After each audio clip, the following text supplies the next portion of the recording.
మనం బెండకాయలను తెచ్చుకుంటాం కదండీ! శుభ్రంగా కడిగేసినప్పుడు తొడియాలను తీసేస్తాము. పారేస్తూ ఉంటాం.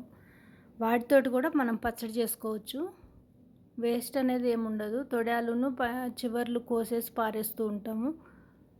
పచ్చిమిరపకాయలను వేయించుకొని ప్యాన్‌లో తర్వాత బెండకాయ ముక్కల్ని కూడా బెండకాయ తొడిమల్ని చివర్లు కూడా కట్ చేసిన ఈ వేస్ట్ ముక్కల్ని కూడా వేసుకొని వేయించుకోవాలి.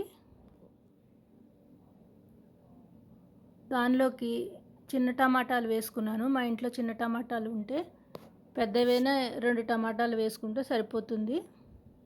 7, 8 పచ్చిమిరపకాయలు వేసుకొని వేయించుకోవాలి. అన్నీ వేయించుకున్నాక దాంట్లోకి సాల్ట్ వేసుకోవాలి 1 స్పూన్. తర్వాత జీలకర్ర,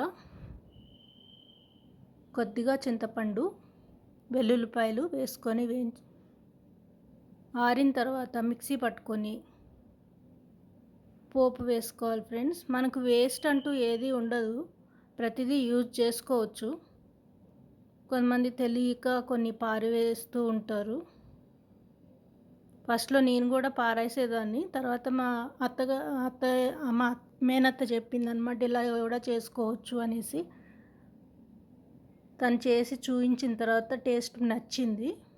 మళ్ళీ నేను రెండోసారి చేసుకున్నాను ఇప్పుడు. అది మీ అందరికీ పోస్ట్ చేస్తున్నాను. లైక్ చేయండి ఫ్రెండ్స్, సబ్స్క్రైబ్ చేసుకోండి. చాలా టేస్ట్‌గా ఉంటుంది ఇది. ఒకసారి చేసి చూడండి.